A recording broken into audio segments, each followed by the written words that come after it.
പ്രിയപ്പെട്ട പ്രേക്ഷകരെ, മയിൽ ഹൈവിഷൻ്റെ നാട്ടകം എന്ന പരിപാടിയിലേക്ക് സ്വാഗതം.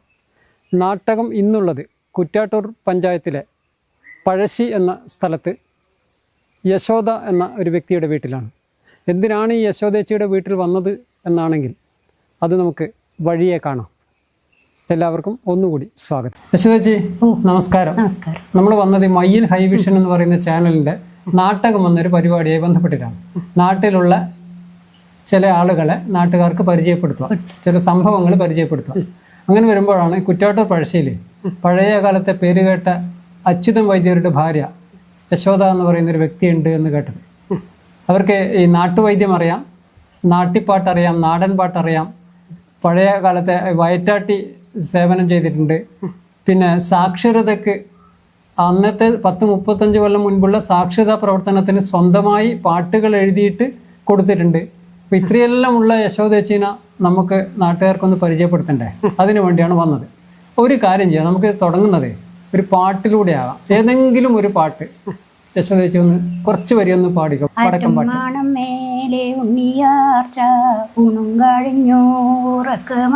ഇപ്പോ വടക്കം പാട്ടാണ് പാടിയത്. ഇതല്ലാതെ വേറെ ഏത് പാട്ടുകളാണ്? ഈ കൃഷിയുമായി ബന്ധപ്പെട്ട പാട്ടുകൾ? ഏത്? ഈ കൊയ്ത്തുപാട്ട്. അത് പാടിക്കോ. പൊലിക പൊലിക ദൈവമേതാൻ നെൽപൊലിക പൊലിക ശ്രീകണ്ഠാർ മണിയനെ നെൽവയലകത്ത് മൂരിക്കും തമ്പ്രമാറൊക്കെയും വാഴ്ക മൂരും മഹാജനങ്ങൾ അവരും വാഴ്ക കുട്ടിക്കുറുവ ഉണിക്കുറുവ വിത്ത് പാരാരയെന്നല്ല പേരായിരം വിത്ത് ഓക്കയേറിയിടുമ്പോരിയും വികസിക്കും നല്ല ചെറുമാണി കുഞ്ഞിനൽ ഭൂതലെ പാണ്ഡിയൻ പച്ചനൽ പാണ്ടിക്കുറുവേയും വേനിലെ നീരങ്ങ് വറ്റാതെ ദിക്കിലങ് ഏറ്റം വിളയുന്ന ചിറ്റേനി വിത്തുമേ പാലിൽ നിറമുള്ള പാൽക്കഴമാവിത്ത് ഒരിൽ വിളയുന്ന ഓർക്കണ്ണിച്ചെന്നല് വിത്തെന്ന വിത്തല മുത്തങ്ങ് ചേരുമ്പം മുണ്ടവൻ നെല്ല് ചെന്നേറ്റ് മുട്ടുന്നു തെങ്ങിനോട് നിങ്ങൾ കുലംബക നാലല്ലതെങ്ങനി ഞങ്ങൾ കുലംബക 101 മുണ്ടടോ നല്ല കരിന്തെങ്ങ് ചെന്തെങ്ങ് വന്തെങ്ങ് ഈയനാട്ടുള്ളൊരു ഈയനാടോൻ തെങ്ങ്. അപ്പൊ ഈ പാട്ടില്ലേ, ഈ കൊയ്ത്ത് പാട്ട്, ഇതിന്റെ അർത്ഥം ഒന്ന് ചുരുക്കിയിട്ടൊന്ന് പറയാൻ പറ്റുമോ? ഇതിന്റെ അർത്ഥം അതുപോലെ എന്തിനു വേണ്ടി പാടുന്നതാണ്? എന്തിനു വേണ്ടി പാടുന്നതാന്ന് വെച്ചാല് കാരണവന്മാർ, എന്റെ അച്ചപ്പം പണ്ട് പിന്നെ കാരണവന്മാർ പാടുമ്പോ ഇതൊന്നും എഴുതിയതല്ല, കേട്ട് പഠിക്കുന്നു. ഈ വീണ നന്നാക്കുമ്പോ വീണ ഇങ്ങനെ ഇവര് നന്നാക്കുമ്പോൾ ഇത് പാടി നോക്കും അവര്. അന്നേരം നമ്മള് കേട്ട് പഠിച്ചു. വീണപ്പാട്ടാണ് ഇത്. വീണപ്പാട്ടാണ് ഇങ്ങനെ കൊയ്ത്ത്. അത് കണ്ടത്തില് ഒരു പിന്നെ ഒരു മുതലാളിന്റെ കീഴില് ഒരു തമ്പുരാന്റെ കീഴില്, തമ്പുരാന്നല്ലേ പറയാ, അവരുടെ കീഴില് പോയിട്ട് പിന്നെ ഇത് വൈദ്യരെ എന്ന് പറഞ്ഞിട്ട് അവിടുന്ന് അവര് അമ്മ പാടി കഴിയുമ്പോഴത്തേക്ക് അവിടെ കറ്റ മൂർന്നിട്ട് ആളോട് പറഞ്ഞിട്ട് വൈദ്യർക്ക് കറ്റ കൊടുക്കുന്ന പറഞ്ഞിട്ട് ആ മുതലാളി പറഞ്ഞിട്ട് മൂരുന്ന പെണ്ണുങ്ങൾ ഒരു കറ്റ അവിടെ കൊണ്ടുവെക്കും. 1-2 അവർക്ക് ആവശ്യമുള്ളത്.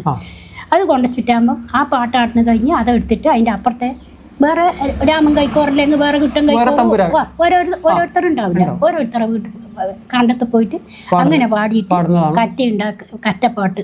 അതാണ് ഈ കൊയ്ത്തുപാട്ട്, കറ്റപ്പാട്ട് എന്ന് പറയുന്നത്. അപ്പൊ ഇപ്പൊ പറഞ്ഞ വൈദ്യരെന്ന് പറഞ്ഞല്ലോ, അപ്പൊ ഭർത്താവ് പേരുകേട്ട വൈദ്യരായിരുന്നു, അച്യുതൻ വൈദ്യർ. ഇപ്പൊ വൈദ്യ കുടുംബമാണ് അല്ലേ? അതെ, നമ്മളെല്ലാരും. അതെ, എല്ലാരും. എന്റെ അച്ഛനും മുതല് എന്റെ അച്ഛൻ കമ്മാരം വൈദ്യര് മാമാനത്തിന് വള കിട്ടിയതാണ് നമ്മളെ ചെറുപ്പത്തില്. കാരണവന്മാർക്ക് പിന്നെ പഞ്ഞോട്ട് മനക്കുന്ന് വള കൊടുത്തതാണ്. ഇപ്പം മക്കള് ഇത് പാരമ്പര്യമായിട്ട് വിജയം നടത്തുന്നുണ്ട്. മൂത്തമ്മ ഒമ്പയില്. രണ്ടാമത്തെ പൂജാ സ്റ്റോറും ഇതെല്ലായിട്ട് കമ്പനി. വൈദ്യമുണ്ട്. മൂന്നാമത്തെ ആള് ഓനും എല്ലാം അറിയാം, വൈദ്യത്തിന്റെ എല്ലാം അറിയാം. ഓൻ പീടിയാലും നിന്നതാണ് മുട്ടക്ക്. യശോദേച്ചി ഇപ്പം വൈദ്യത്തിന്റെ എന്തെങ്കിലും ചെയ്യുന്നുണ്ടോ? ഇപ്പൊ ഞാൻ ഒന്നും ചെയ്യുന്നില്ല. എന്നാലും അത്യാവശ്യം വേണ്ടിക്കലോ ആർക്കെങ്കിലും വിളിക്കിട്ടോ വന്നാലോ എന്തെങ്കിലും അങ്ങനെയുള്ള അറിയാം. ഒന്നും മറന്നു പോയിട്ടില്ല. അതോടെ മറക്കൂല. യശോദേച്ചിനെ പറ്റി പറയുമ്പോ ഈ പണ്ട് വയറ്റാട്ടി എന്ന് പറയുന്ന, അതായത് വീടുകളിലാണല്ലോ പ്രസവം. ഇന്നത്തെ മാതിരി കൂണ് പോലെ ആശുപത്രികളില്ല. പ്രസവ പിന്നെ ഗർഭിണിയായാല് പേടിയില്ല, അത് രോഗം എന്നൊന്നും വിചാരിക്കൂല, ആസ്പത്രി പോകില്ല. ആ സമയത്ത് ഈ പ്രസവം എടുക്കുന്നതൊക്കെ ഇങ്ങനെയുള്ളവരാണ്, അവരാണല്ലേ വയറ്റാട്ടി എന്ന് പറയുന്നത്. യശോദേച്ചി അങ്ങനെ ചെയ്തിട്ടുണ്ടല്ലോ അല്ലെ? 100-200 ചെയ്തിട്ടുണ്ട്. അതെങ്ങനെയാണത്? അത് ആ വീട്ടിൽ പോയാൽ നമ്മൾ ഒരു വീട്ടിൽ വിളിക്കാൻ വരുമ്പോൾ ആ അമ്മച്ചിക്ക് ഏകദേശം കുട്ടിക്ക് പ്രസവവേദനയാണെന്ന് അറിയാം. അച്ചമ്മയോ അരങ്കാടി ഉണ്ടാവും, അവർക്ക് അറിയാം. എന്നിട്ടാകുമ്പോൾ അവർ പറയും മോനെ ഒന്ന് യശോദനോ അല്ലെ ആരെങ്കിലും വേറെ എന്നെപ്പോലത്തും വേറെ ആരെയും കൂട്ടിക്കൊണ്ടുവരാൻ പറയും. അന്നേരം അവർ വന്നിട്ട് നമ്മളെ കൂട്ടാൻ വരുമ്പോൾ ചെമ്മണി കൂടായിരിക്കും, ചൂട്ടം. രാത്രി ഏത് സമയമായാലും വരും. പകല് പിന്നെ പേടിക്കാൻ, രാത്രി ഈ ചൂട്ടിയും കൊണ്ടുവരുന്നു മോനെ. ഇന്ന് സമയമൊന്നും ഇല്ല പ്രസവത്തിന്, അവരെ കൂടെ പോകണം. ഇളയനെ കുഞ്ഞിനെ എടുത്തിട്ടും പോലുണ്ട്. പിന്നെ ആദ്യം ഇനി ഒന്ന് പറയാന്ന് വെച്ചാൽ എന്റെ വീട്ടില് 3 ബാല്യക്കാരാണ്. ഇളയതാണ് എന്റെ അച്ചുവൈശ്വർ എന്ന് പറഞ്ഞ ഓറ. ഞാനേ ഈ പ്രസവം എടുക്കലോ എന്തെങ്കിലും ഉള്ള അറിയുള്ളൂ. മറ്റേട്ടന്മാരുടെ ഭാര്യയൊക്കെ ഒന്നും അതില്ല. അതുകൊണ്ട് ആദ്യം അമ്മ 1-2 ദിക്കിൽ എന്നെ കൂട്ടിയിട്ട് പോയി. അത് അമ്മക്കതുണ്ട്. ഏത് അച്ഛന്റെ നമ്മളെ അങ്ങനെയാണ് പഠിച്ചത്. അല്ല, ഞാൻ അതിലെടുക്കേ പഠിച്ചു. അങ്ങനെ വരുമ്പേ താച്ചിമാറൊപ്പരം കൂട്ടി പഠിച്ചു. എന്നിട്ട് 1-2 ദിക്കിൽ അമ്മ വന്നു. പിന്നെ എന്നെ പരിചയമായല്ലോ. പിന്നെ അമ്മ ഒന്നും വരലില്ല, ഞാൻ ഒറ്റക്ക് തന്നെ. എനിക്കറിയോ മൊയിലെ കൂടെ ലോട്ടറി വെക്കുന്ന പ്രദീപനെ മോൻ അറിയാം. മയിലെല്ലാം ഓനെല്ലാം ഞാൻ എടുത്തതാണ്. ഓനെ അറിയാം, ഓന്റെ അനിയനെ ഞാൻ എടുത്തതാണ്. അവിടെയെല്ലാം ഞാൻ എടുത്തത്. അപ്പൊ ഈ രാത്രി വന്നിട്ട് വിളിച്ചാൽ പോകുന്നു പറഞ്ഞല്ലോ. അപ്പൊ ഈ പ്രസവ വേദന വന്നു, അവര് യശോദച്ചിനെ വിളിക്കാൻ വന്നു, പോയി. അവിടെ പോയ അന്ന് തന്നെ ആ സമയത്ത് തന്നെ യശോദച്ചി പോയ അന്ന് തന്നെ അല്ല പിന്നെ അടുത്ത ദിവസം നിൽക്കണ്ടേ? അങ്ങനെ അപ്പൊ തന്നെ ഒരിക്കലും സന്ധ്യ നേരത്തെ പോയിട്ടുണ്ടെങ്കിൽ പൊലച്ചക്കൂറ്റാകുമ്പോഴത്തേക്ക് പ്രസവിക്കുക, അല്ലെങ്കിൽ കുറച്ച് വേഗം പ്രസവിക്കും. അങ്ങനെയല്ലേ ഉള്ളു. അത് നമ്മൾ പോയാൽ അവര് വെളിച്ചെണ്ണ, നമുക്ക് അങ്ങനെയാണ് വെളിച്ചെണ്ണ മന്ദിരിക്കുക എന്നാ പറയാ. വെളിച്ചെണ്ണ എടുത്ത് തരും അവര്. എന്നിട്ടാകുമ്പോൾ നമ്മളത് മന്ദിരിച്ച് പ്രസവ ആ കുട്ടീനെ പ്രസവിക്കാൻ കിടത്തുന്നിടത്ത് അവിടെ കിടത്തിച്ച് പിന്നെ നമ്മൾ ഒന്ന് ഉള്ളു പരിശോധിച്ച് നോക്കും. ഒന്ന് പരിശോധിച്ച് നോക്കുമ്പോൾ ഏകദേശം നമുക്കത് മനസ്സിലാവും. പ്രസവത്തിന്റെ ഏകദേശം സമയമായി. പിന്നെ കുട്ടീന്റെ മൂർധാവ് തന്നെ വരുന്നു, അല്ല വേറെ വേറെ വേറെ വിധത്തിലും വരുവേ. അതുകൊണ്ടാ പറയേണ്ടി വന്നു. അങ്ങനെയെല്ലാം ഉള്ളത് കൊണ്ട് പിന്നെ പോയാൽ അത് പരിശോധിച്ച് പിന്നെ എന്തെല്ലാം ആശ്വാസം ഞാൻ പറഞ്ഞു, ഒന്നും വിഷമമില്ല, തലയെക്കെട്ടിൽ വെള്ളമെല്ലാം അറിയുന്നുണ്ട്, സമയമാകുമ്പോൾ പ്രസവിക്കും, വേറെ ഒന്നും ബുദ്ധിമുട്ടില്ല എന്ന് പറഞ്ഞാൽ. പിന്നെ ആ കുട്ടി എന്തെങ്കിലും ദേശം തിരക്ക് ഇതുവെല്ലാം കുഴപ്പമെല്ലാം കാണിക്കുന്ന ചെറിയ കുട്ടി പോലെ തന്നെ ആണെങ്കിൽ അന്നത്തെ കാലം വേറെ അതിന് ആളുണ്ടാവും മോനെ ഇഷ്ടം പോലെ. എന്നിട്ടാകുമ്പോൾ അവരിങ്ങനെ ഈ കുട്ടീന്റെ ബാക്കിൽ ഇങ്ങനെ ഇരുന്നിട്ട് ഇരുന്നിട്ട് ഈ കുട്ടീനെ ഇങ്ങനെ മടിയിലാക്കും പോലെ ആക്കും അവര്. എന്നിട്ടാകുമ്പോൾ ആ കുട്ടി ഇങ്ങനെ അവരിങ്ങനെ കയറി പിടിച്ചിട്ട് ഇവര് മറ്റുള്ള ആൾ ഈ കുട്ടീനെയും പിടിക്കും. ഏത് ഈ മടി നടുവിനിരിക്കുക എന്നാ പറയാ. എന്നിട്ട് ഇരുന്നിട്ട് അന്നേരം ഈ പ്രസവം വേദന കഴിക്കാൻ കുട്ടിക്ക് നല്ലതുമാണ്. നമ്മളും അന്നേരം പ്രോത്സാഹിപ്പിക്കും. മോളെ വേദന കഴിക്കുമ്പോളെ വേദന കഴിക്കുമ്പോളെ എന്നിട്ട് ഒന്നും ബുദ്ധിമുട്ടില്ലാണ്ട് പ്രസവം നടക്കും. പ്രസവം നടന്നു കഴിഞ്ഞാല് ഈ പൊക്കിൽ കൊടിന്റെ അതെല്ലാം എങ്ങനെ? അത് നമ്മള് പൊക്കിൽ കൊടിന്റെ അവര് അപ്പോഴേക്ക് ഈ ചേരിക്കണ്ണിയെല്ലാം ആക്കി കൊണ്ടുതരും. അവര് തരുവാണ്. അതെല്ലാം എടുത്ത് പൊക്കിൽ കൂടി അത് കെട്ടി നമ്മൾ മൂർച്ച കത്തി കൊണ്ട് തന്നെയാണ് അന്നേരം. മറ്റേ ഓടയും മറ്റൊന്നുമല്ല, കത്തി കൊണ്ട് ഇങ്ങനെ കത്തി പഠിച്ചിട്ട് അവർക്ക് അങ്ങോട്ട് കൊടുക്കും. എന്നിട്ട് അത് ഈ ചങ്ങാതി എന്നാ പറയാ ഈ മൂർച്ചേന, അത് പാളയില് ഒരു പാള തന്നിട്ട് അതിലോട്ട് രാവിലെ അതെല്ലാം നമുക്ക് കൊത്തിപ്പൂത്ത് അതെല്ലാം വൃത്തിയാക്കിയിട്ട് വേണം നമുക്ക് വരാൻ. രാത്രി പോയെങ്കിൽ രാവിലെ വരാൻ പറ്റും. കുറച്ച് സമയം അവിടെ നിൽക്കണം അല്ലേ ഇതെല്ലാം ശരിയാവുന്നത് വരെ? ഈ കുട്ടി ഇപ്പൊ ആശുപത്രിയിൽ നിന്നൊക്കെ പ്രസവിച്ചാല് മിക്കവാറും വെയില് കൊള്ളിക്കുന്ന മഞ്ഞ കളറിലൊക്കെ ആ സമയത്ത് അങ്ങനെ ഉണ്ടോ? ആ സമയത്ത് അങ്ങനെ ഇല്ല മോനെ, അത് ഉണ്ടാവില്ല. ഇതാ നമുക്കെല്ലാം വെയിൽ കൊണ്ടില്ലേ വയറ്റിനും ഇത് വയറിന് വെയിൽ കൊള്ളും ആ സമയത്ത്, കാറ്റും വെയിലും കൊള്ളും. അന്ന് ഏത് പെണ്ണുങ്ങൾക്കും നമ്മൾ കണ്ടത്തിൽ പണ്ടെല്ലാം ഉള്ള ആള് പിന്നെ കുട്ടികളെ മുരാനും പണ്ടിക്കും എല്ലാം പോയാൽ കുഞ്ഞു കുട്ടികളെ മുല കുടിക്കാനല്ലേ കൊണ്ടുപോവാ. കണ്ടത്തിൽ ആള് എടുത്തിട്ട് മൂത്ത കുട്ടി അന്നേരം നമ്മളെല്ലാം മുലപ്പാലിന് പോകും കണ്ടത്തിൽ. എന്തിനാ നമുക്ക് ഗുളികയെല്ലാം അരക്കാൻ മുലപ്പാൽ. കണ്ടത്തിൽ പോയാൽ ഇഷ്ടം പോലെ കുട്ടികൾ പെണ്ണുങ്ങളുണ്ടാവും. അവിടുന്ന് മുലപ്പാൽ കൊണ്ട് നമ്മൾ ഗുളികയെല്ലാം അരക്കാൻ പോകും. അപ്പൊ ഇവര് ഈ വയറിന് വെയിൽ കൊള്ളുന്നത് കൊണ്ട് ഈ കുട്ടിക്ക് മഞ്ഞ പിന്നെ വെയിൽ കൊള്ളിക്കുന്നതൊന്നുമില്ല. വേണ്ട അങ്ങനെയുള്ള നമ്മുടെ ജീവിതത്തിൽ ഉണ്ടായിട്ടില്ല. നമ്മൾ ഈ 10-100 കുട്ടികൾ എടുത്തതിൽ ഏടി ഉണ്ടായിട്ടില്ല. എന്നിട്ടും ഞാൻ ഇപ്പോൾ എൻ്റെ ഓർമ്മയിൽ ഞാൻ കുട്ടികളോട് പറയും, മക്കളെ നിങ്ങൾ മാക്സി ഇടുന്നുണ്ടെങ്കിലും ഈ തെറ്റ് വൈകുന്നേരത്തെ വെയിലിന് കുറച്ച് കയറ്റിയിട്ട് ഇങ്ങനെ വെയിൽ പൊടിച്ച് കാണിച്ചോ. ഇപ്പോഴത്തെ അവരോട് പറഞ്ഞിട്ട് അവർ ചെയ്തിട്ട് അവർക്കും ഉണ്ടായിട്ടില്ല വെയിലിന്റെ പ്രശ്നം. കണ്ണ് കാണിക്കേണ്ട പ്രശ്നം ഉണ്ടായിട്ടില്ല 1-2 കുട്ടികൾക്ക്. ഇത് ഇപ്പൊ രാത്രിയൊക്കെ വിളിച്ചാൽ പോകുന്ന പറഞ്ഞല്ലോ. ആ സമയത്ത് ഇന്നത്തെ പോലെ ഓട്ടോറിക്ഷ പോയിട്ട് റോഡ് വരെ ഉണ്ടായിട്ടില്ലല്ലോ. കാട്ടിലും ചെരുപ്പിടാണ്ട് കാട്ടിലോ മണ്ണിലോ വീഴോ. അപ്പൊ അത് പറയുമ്പോ ഞാൻ ശ്രദ്ധിച്ചേ, ചെരുപ്പ് ഇപ്പോഴഴിച്ചു വെച്ചാണോ? അല്ല ഞാൻ ഇവരോട് ചെരുപ്പ് ഇട്ടിട്ടേ ഇല്ല. ചെരുപ്പ് ഇടാതെയാണ് പണ്ടേ മുതലേ ഈ നാട്ടിൽ തേച്ച് നടന്നത്. എന്നിട്ടൊന്നും പറ്റിയിട്ടൊന്നും ഒന്നും പറ്റിയിട്ടില്ല. ഞാൻ പറഞ്ഞില്ല അതുപോലെ മരുന്നിനെല്ലാം പോയ ഒരു കുറ്റിയോ ഒന്നും പൊടിയോ തറച്ചാല് അത് സൗദി കൊണ്ട് എടുത്തിട്ട് ഉപ്പ് അവിടെ പൊടിച്ച് വെച്ചിട്ട് ഒരു തിരി ചൂടാക്കിയിട്ട് അടി അടിച്ച് അതങ്ങ് പോകും. സ്വന്തം ചികിത്സയാണ്. മുള്ളെല്ലാം എടുക്കും എടുത്തിട്ട് പിന്നെ ഈ അന്ന് ഒരു 10-200 അടുപ്പിച്ചിട്ട് പ്രസവം അതിന് മേലെ ഉണ്ടാവുള്ളൂ. പ്രസവം എടുത്തു. ഈ പ്രസവം എടുക്കുന്നവരെയാണ് അന്ന് വയറ്റാട്ടി. ഈ യശോദേച്ചി അന്ന് പ്രസവം എടുത്ത കുട്ടികളൊക്കെ ഇപ്പൊ മുതിർന്നവരായിട്ട് ഇതിലൂടെ മുന്നിലൂടെയൊക്കെ നടക്കുന്നുണ്ടാവും. ഞാൻ പറഞ്ഞില്ലേ ഈ കുട്ടി ഇപ്പിയിലെ കൂടിയല്ലേ പോകുന്നത്. ഇപ്പൊ അത് ശരിയാ, ലോട്ടറി വിൽക്കാൻ പോകുന്ന കുട്ടി. അവർക്കറിയാം അത്. അവർക്ക് വീട്ടിൽ നിന്ന് പണ്ടേ അറിയില്ല കുട്ടിക്ക്. വീട്ടിൽ നിന്ന് പറഞ്ഞിട്ടുണ്ട്. വീട്ടിൽ നിന്ന് അതിന്റെ വീട്ടിൽ നിന്ന് അവരെല്ലാം പറയില്ലേ. ഞാൻ അന്നെ കാണുമ്പോ പണ്ടേ പറയില്ല. ഈ ഇപ്പൊ ഇന്ന് ഈ ഡോക്ടർമാര് എന്നൊക്കെ പറയുമ്പോ ഒരു ബഹുമാനമാണല്ലോ ആളുകൾക്ക്. അത് മാത്രമല്ല, ഇന്നല്ല, ഇപ്പൊ ഈ അടുത്ത കാലത്തിനും കുറച്ച് മുൻപേ വരെ ഡോക്ടർമാരെ കൂട്ടിയിട്ട് വീട്ടിലേക്ക് പോകുന്ന ഒരു പരിപാടി. അതായത് അധികം അസുഖമായാല് ഡോക്ടർമാരെ കൂട്ടിയിട്ട് വീട്ടിലേക്ക് പോകും. ഇപ്പൊ അവര് ചികിത്സേന്റെ തിരക്കിലാണെങ്കിൽ കുറച്ച് സമയം ഇരിക്കുമെന്ന് പറയും. ഇന്നിപ്പോ ഇഷ്ടംപോലെ സൗകര്യം ഉള്ളതുകൊണ്ട് അത് കുറവാണ്. അപ്പൊ അതുകൊണ്ട് ആ സമയത്തൊക്കെ ഡോക്ടർമാരെ കൂട്ടി വീട്ടിലേക്കെല്ലാം പോകുമ്പോൾ ഡോക്ടർമാരോടെല്ലാം വളരെ ഇതാണ്. അപ്പൊ ആ സമയത്തെ ഒരു ഡോക്ടർ എന്ന രീതിയിൽ തന്നെയാണല്ലോ ഈ വയറ്റാട്ടി എന്ന് പറയുന്നത്. അപ്പൊ അങ്ങനെ ഒരു ബഹുമാനം ഒരു ഇതൊക്കെ വീട്ടിൽ കിട്ടുന്നുണ്ട്. ഏത് വീട്ടിലും കിട്ടുന്നുണ്ട്. വലിയ വീട്ടിലായാലും ചെറിയ വീട്ടിലായാലും ഏത് വീട്ടിലായാലും നമുക്ക് അർഹിക്കുന്ന ബഹുമാനം എല്ലായിടത്തും കിട്ടുന്നുണ്ട്. ഈ ബഹുമാനം കിട്ടുന്നുണ്ട്. അപ്പൊ അന്ന് ഈ പ്രതിഫലം ഉണ്ട്. ഇതിന് പ്രതിഫലം ഉണ്ട് മോനെ. ഈ ഉടുക്കുന്ന തുണിയെല്ലാം തരും. പെറ്റിറ്റാകുമ്പോ ആദ്യം പെറ്റിറ്റാകുമ്പോഴുള്ള കടിഞ്ഞിക്കരുത്തി എന്ന് പറയുന്നത് കടിഞ്ഞി പ്രസവം എന്ന് പറയും. ആദ്യത്തേന് കടിഞ്ഞി പ്രസവം. അതിന് നമുക്കെല്ലാം ഉടുക്കാനെല്ലാം തരും. അതാണ് നിങ്ങൾക്ക് ഇതിനു വേണ്ടി ഒരു സന്തോഷത്തിൽ തരുന്ന. അത് തരും. അല്ലാണ്ട് പിന്നെ ഒരു കൊങ്ങായി നായി നിറച്ച് വെച്ച് നമുക്ക് ഒരു കലച്ചാടലെല്ലാം ഉണ്ട് കുട്ടിക്ക്. അങ്ങനെയെല്ലാം ഉണ്ട്. ഒരു കൊങ്ങായി നായി നിറച്ച് വെച്ചിട്ട് നീര് കൊത്തിയിട്ട് ഒരു കലച്ചാടലുണ്ട് കുട്ടിക്ക്.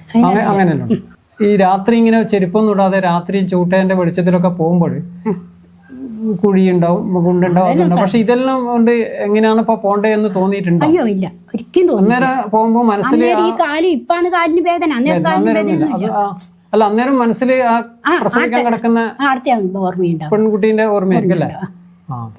അത്രയും ഇതായിട്ടാണ് പോകുന്നത്. അതേ ഉള്ളൂ അന്നേരം മനസ്സിൽ. നമുക്ക് ഒരു പ്രസവിക്കുന്നിടത്ത് പോയാൽ അത് ആകുന്നവരെ നമുക്ക് അതന്നെയായിരിക്കും. ഈ അടുത്തടുത്ത ദിവസങ്ങളിൽ അങ്ങനെ പോകേണ്ടി വന്നു. അടുത്തടുത്ത ദിവസം എന്ന് വെച്ചാൽ ഒരു ദിവസം തന്നെ 2 ദിക്കിലെല്ലാം പോകും. ഒരു ദിവസം 2. അതെങ്ങനെയാ വെച്ചാല് ഞാൻ പോകുമ്പോ ഉണ്ടാവും ഒരു ദിക്കില് പ്രസവിക്കാനെ കൂട്ടിക്കൊണ്ടുപോയി. ആടുന്ന് കുറച്ച് പ്രസവിച്ച് എല്ലാം ഒരുങ്ങുമ്പോഴത്തേക്ക് ഉണ്ടാവും വേറെ ആളും വരുന്നു കൂട്ടാൻ വരുന്നു. എന്നിട്ടാകുമ്പോ ആടുന്ന് അവരോട് പറയും ഞാൻ. എന്നാല് അവരും പറയും ഇനി വീട്ടിലുള്ള ബാക്കിയുള്ളതല്ലേ ഇനി സാരില്ലല്ലേ പ്രസവത്തിന്റെ അല്ലേ വിഷമ നീ പോടുന്ന് പറയും. അങ്ങനെ പോയി ഞാൻ ആടത്തെ കുട്ടിയെടുത്ത് ആടത്തെല്ലാം ഒരുങ്ങിയിട്ടാണ് പിന്നെ ഇങ്ങ് വരും. അങ്ങനെയെല്ലാം ചെയ്തിട്ടുണ്ട്. പിന്നെ നമുക്ക് പണ്ടുള്ള ഇതാണ് നമ്മൾ. പിന്നെ അന്ന് എന്ന് പറഞ്ഞാല് രാവിലെ പകല് പ്രസവിച്ചാല് രാത്രി സന്ധ്യയൊക്കെ വെളുക്ക് കണ്ടാലേ നമ്മൾ ചോറ് തിന്നും, വേറെ എന്തെങ്കിലും തിന്നും. ചോറ് ഭക്ഷണം അത് പണ്ടേ പറഞ്ഞു തന്നതാണ്. അത് നമ്മളെന്താന്ന് വെച്ചാൽ ഈ ഡോക്ടർമാർക്കും മറ്റുള്ള കൂട്ടർക്കല്ല ഈ ചങ്ങാതി എന്തെങ്കിലും ആയിപ്പോയാലും അവർക്കെല്ലാം എന്തൊന്നും ചെയ്യാൻ കഴിയും. നമുക്ക് അതിന് വേണ്ടിയിട്ടാണ് മോളെ. അത് നമുക്ക് കിട്ടാനോ നമുക്കൊന്നും ബുദ്ധിമുട്ടില്ലാണ്ടാകാൻ നമ്മളൊരു വ്രതം പോലെയാണത്. സന്ധ്യ അങ്ങനെയാ. ബാക്കി എന്തെങ്കിലും തിന്നും, ചക്കയോ മാക്കയോ ഗോതമ്പോ അങ്ങനെയുള്ള സാധനം തിന്നും. അന്നം എന്നിട്ടാകുമ്പോ കഴിയും വ്രതം പോലെ തന്നെ. അങ്ങനെ ചെയ്യണം. അല്ല പകല് രാവിലെ പെറ്റാലേ സന്ധ്യയൊക്കെ തിന്നുണ്ട് മോനെ. മറ്റേ രാത്രി പെറ്റാനൊന്നും അലമ്പില്ല. അങ്ങനെയില്ല, എല്ലാ സമയവും ഇല്ല. അല്ല ഞാൻ പറഞ്ഞത് ഈ ഇതിന് പോകുന്നത് കൊണ്ട് മറ്റു ഭക്ഷണം കഴിക്കാണ്ട് അങ്ങനെയൊന്നും വേണ്ട. ഇത് കഴിഞ്ഞാല് പ്രസവം എടുത്തു കഴിഞ്ഞാൽ പകല് പ്രസവിച്ചാല് ഇന്ന് പകല് പ്രസവിച്ചാൽ സന്ധ്യക്ക് ചോറ് വന്നു ബാക്കി എന്തെങ്കിലും തിന്നു. അത് അവരെന്നെ തരൂ. ആ വീട്ടിൽ നിന്ന് തന്നെ യശോദ ഇന്ന് ഗോതമ്പപ്പൊടി തിന്നാൻ എനിക്ക് ചോറ് തിന്നൂല്ലോ എന്നിട്ട് അവർക്കറിയാം. എന്നിട്ട് അവര് ഗോതമ്പപ്പൊടിയോ എന്തെങ്കിലും ആയിട്ട് തരും. യശോദേച്ചി പാരമ്പര്യമായിട്ട് വൈദ്യർ എല്ലാവരും വൈദ്യരാണല്ലോ. അപ്പൊ യശോദേച്ചി പ്രസവം എടുക്കാൻ പോയത് കൊണ്ട് തന്നെ കുട്ടികളെ അസുഖമായിട്ടായിരിക്കും കൂടുതൽ ബന്ധം. കുട്ടികളെ ബാലചികിത്സ എന്ന് പറയുന്നത് പ്രസവം എടുക്കാൻ പോയാൽ തന്നെ നമുക്ക് 3-4 ദിവസം ആ വീട്ടിൽ ഓരോരിക്കലും കയറി പോകണം. എന്തിനാന്ന് വെച്ചാൽ കുട്ടിയൊക്കെ ബട്ടിക്ക് വയറുവേദന, മൂത്രക്കടച്ചലുണ്ടാവും, വായ്ക്ക് പുണ്ണുണ്ടാവും. അതിനെല്ലാം നമ്മൾ വേണ്ടുന്ന മരുന്ന്, ഈ ബട്ടിക്ക് ശൂലവേദന അതിനെല്ലാം വേണ്ടുന്ന തൈലം നമ്മൾ ഉണ്ടാക്കി വെക്കും. അതെല്ലാം കുട്ടിയൊക്കെ കൊണ്ട് പെരട്ടാനും കൊടുക്കും. പിന്നെ തണുപ്പിന് ഞാൻ പറഞ്ഞില്ല ഈ ആടിലോടകം കൂർക്കല് അതും ബാട്ടി കൊടുത്ത് കുട്ടിയൊക്കെ തണുപ്പും ഇതെല്ലാം ഇപ്പോഴും ഇപ്പം കൊടുക്കുന്നുണ്ടോ എന്നാണ് നമ്മൾ അതെല്ലാം മരുന്ന് പറ്റിക്കും. ഈ യശോദച്ചിക്ക് ഇതെല്ലാം ഇപ്പോഴും ഓർമ്മയുണ്ട് എന്താ വേണ്ടതെന്നുള്ള? എല്ലാം ഓർമ്മയുണ്ട്. ഇന്ന അസുഖത്തിന് ഇന്ന മരുന്നാണെന്നുള്ളത്. ഈ മരുന്ന് ഇപ്പൊ ഈ ആയുർവേദ ചെടികളൊക്കെ കണ്ടാലൊക്കെ എല്ലാം എനിക്കറിയാം. അത് കഷായത്തിൻ്റെത് പറയുന്നത് രാസ്ന എന്ന് പറയും. രാസ്നാദി കഷായം എന്ന് പറയും. രാസ്ന എന്ന് പറഞ്ഞാൽ അരത്താന്ന് അർത്ഥം. രാസ്ന ശുണ്ടി, ചുക്കിനാന്ന് പറയാ. പിന്നെ അതിന് ആ കഷായത്തിനാണ് ചിറ്റമൃത് വേണം, കുറുന്തോട്ടി വേണം, പിന്നെ കരിങ്കുറിഞ്ഞ് വേണം, ശതാവരിക്കിഴങ്ങ് വേണം, മൊത്തങ്ങ വേണം, കച്ചൂരം വേണം. പിന്നെ ഇതെല്ലാം ആ കഷായത്തിന്. ഇതെല്ലാം അന്ന് ഇഷ്ടം പോലെ കിട്ടുമായിരുന്നു അല്ലേ? ഇഷ്ടം പോലെ. അങ്ങാടി മരുന്ന് പീടിയെന്ന് വാങ്ങണം, ചുക്ക് വാങ്ങണം, കച്ചൂരം വാങ്ങണം, അരത്ത വാങ്ങണം, അതെല്ലാം മറ്റെല്ലാം കാട്ടും. ഈ ആയുർവേദം എടുത്തിട്ട് യശോച്ചേന്നോട്ട് ക്ലാസ് എടുത്തിട്ട് വരും.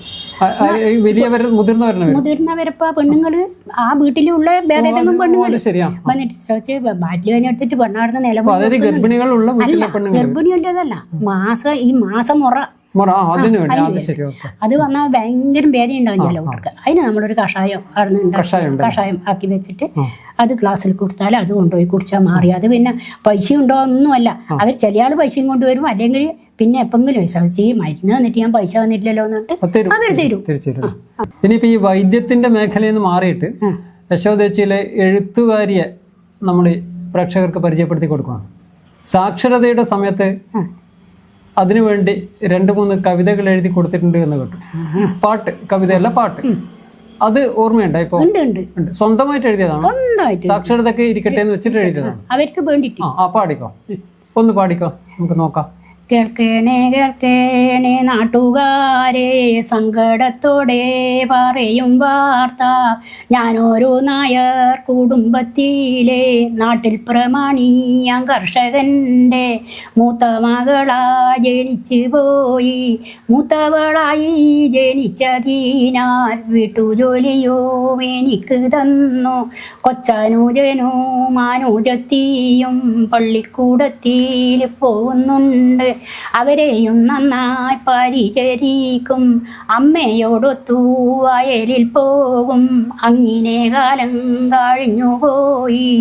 കല്യാണപ്രായവും വന്നെനിക്ക്.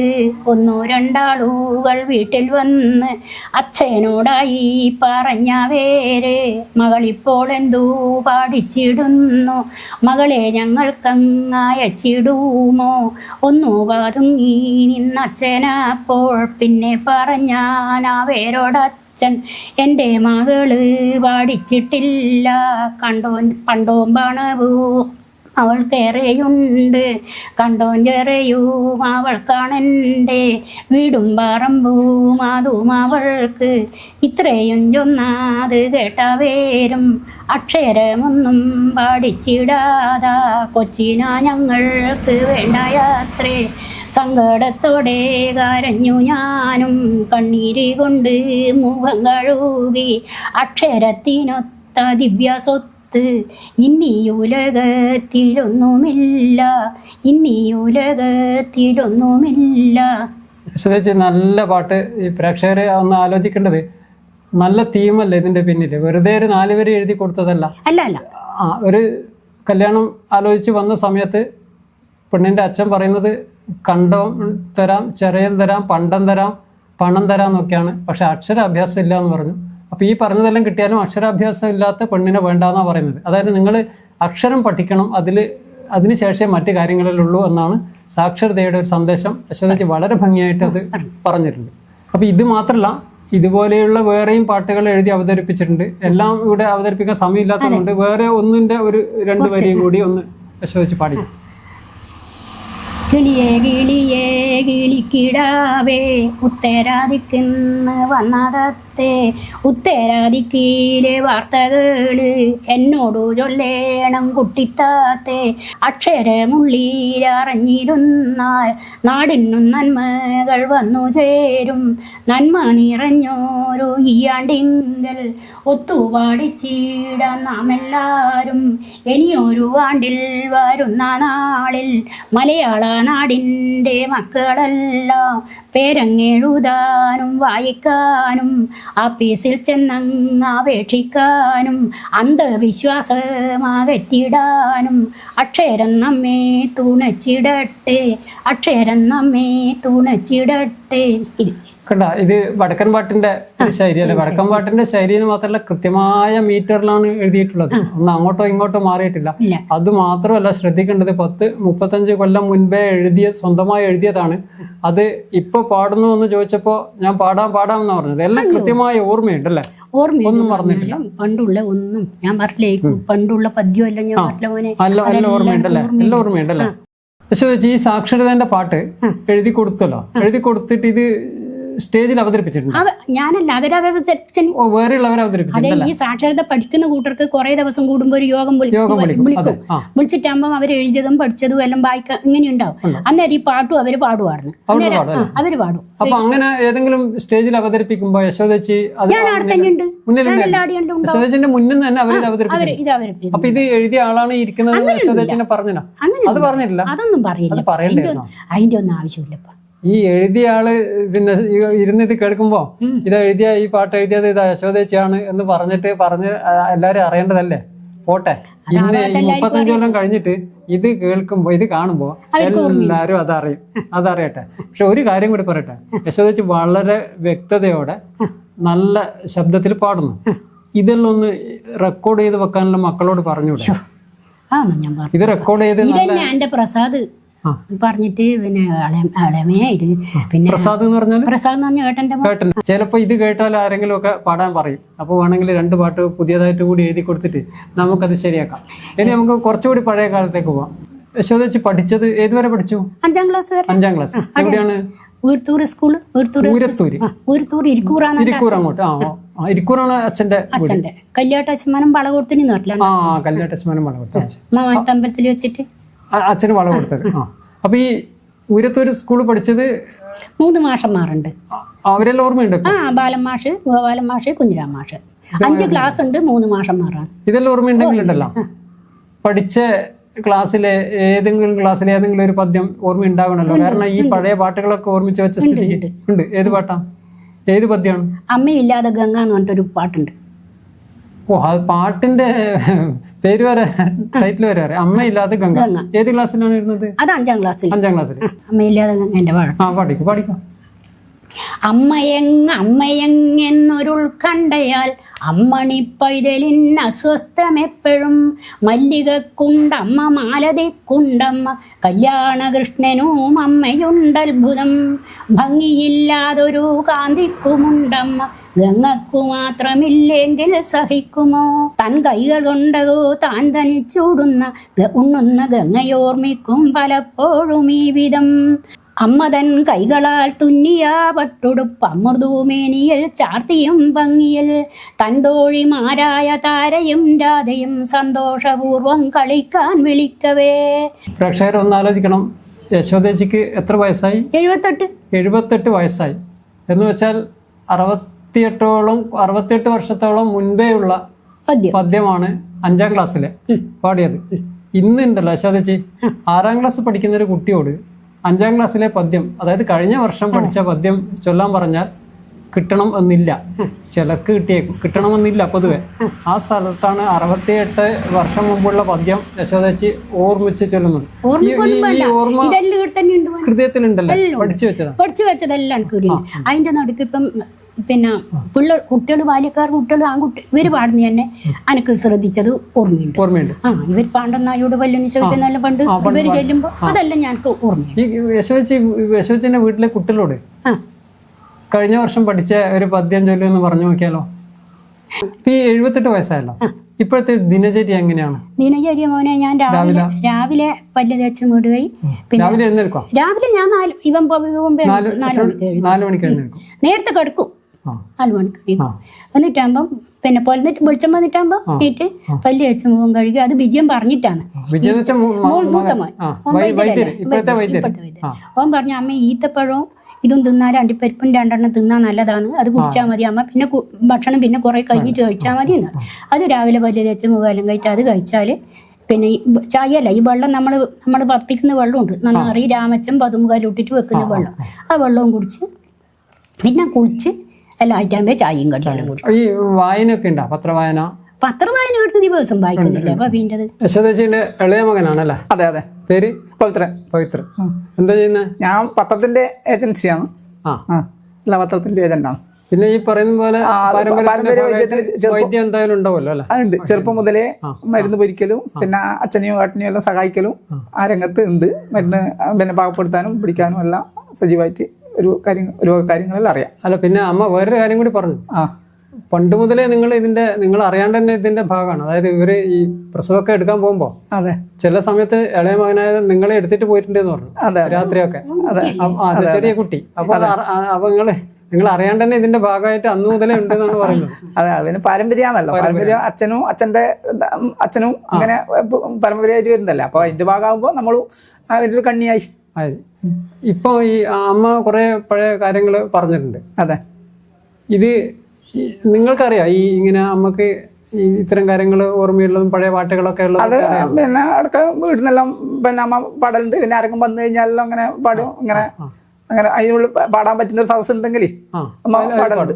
ഇവിടുന്ന് കുടുംബ സദസ് നമ്മളെ ബന്ധുക്കളോ അങ്ങനെയെല്ലാം ഇത് പറയാനോ ഇതെല്ലാം ആഗ്രഹമുള്ളവർ വന്നാൽ അമ്മ പാടലുണ്ട്. ചേട്ടൂർ പഞ്ചായത്തിന്റെ പിന്നെ ജനകീയാസൂത്രണവുമായിട്ട് ബന്ധപ്പെട്ടിട്ട് വിവരശേഖരണത്തിന്റെ ഭാഗമായിട്ട് അമ്മേന്റെ കുറെ പിന്നെ ഇതുപോലെ നാട്ടറിവും കാര്യങ്ങളും അമ്മേന്റെ അറിവും കാര്യങ്ങളെല്ലാം പിന്നെ ശേഖരിച്ചിട്ടുണ്ട്. നമ്മളെ പ്രഭാരം മാഷാണ് ഇത് കോർഡിനേഷൻ ചെയ്യുന്ന ആള്.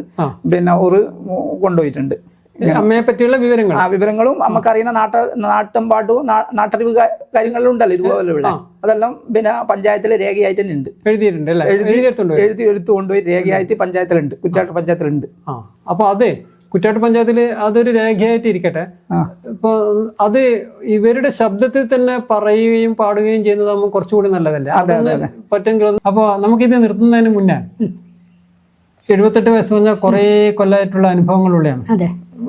തലമുറകളുടെ ജീവിത രീതികളൊക്കെ കണ്ടതാണ്. ഇപ്പോഴത്തെ ഈ ഒരു ജീവിത ശൈലിയൊക്കെ ആകെ മാറിയില്ലേ? അപ്പൊ ഇപ്പോഴത്തെ കുട്ടികളോട് എന്താണൊന്ന് പറയാനുള്ളത്? ഉപദേശിക്കണ്ട, എന്താണ് പറയാനുള്ളത്? കാരണം ഉപദേശം ആർക്കും ഇഷ്ടമായിരിക്കും. പ്രിയപ്പെട്ട പ്രേക്ഷകരെ, യശോദേച്ചി ഒരുപാട് കാര്യങ്ങൾ നമ്മൾക്ക് പറഞ്ഞു തന്നു. നാട്ടുവൈദ്യത്തിൻ്റെയും നാടൻ പാട്ടിൻ്റെയും സാക്ഷരതാ പ്രവർത്തനങ്ങളുടെയും ഒക്കെ ഓർമ്മകൾ യശോദേച്ചി വളരെ കൃത്യമായി നമ്മളോട് പങ്കുവച്ചു. പഴമയോടൊക്കെ പലർക്കും പുച്ഛം തോന്നുന്നത് ഇങ്ങനെയൊക്കെയുള്ള ചിലർ ഇവിടെ ജീവിച്ചിരിപ്പുണ്ട് എന്ന് അറിയാത്തത് കൊണ്ടാണ്. ഇന്നലെ പറഞ്ഞ കാര്യങ്ങൾ ഇന്ന് മറന്നു പോകുന്ന നമ്മളെപ്പോലുള്ളവർ യശോദേച്ചിയെ പോലെയുള്ളവരിൽ നിന്ന് ഒരുപാട് പഠിക്കാനുണ്ട്. നാടകത്തിൻ്റെ ഇന്നത്തെ അധ്യായം ഇവിടെ സമാപിക്കുകയാണ്. നിങ്ങളുടെ നാട്ടിൽ ഇതുപോലെയുള്ള വ്യക്തികളുണ്ടെങ്കിൽ, മറ്റെന്തെങ്കിലും നാട്ടുകാർ അറിയേണ്ട സംഭവങ്ങളുണ്ടെങ്കിൽ ഇതാ ഈ കാണുന്ന നമ്പറിൽ വിളിച്ചാൽ മതി. നാട്ടുനന്മയുടെ നല്ല വർത്തമാനങ്ങളുമായി വീണ്ടും കാണാം.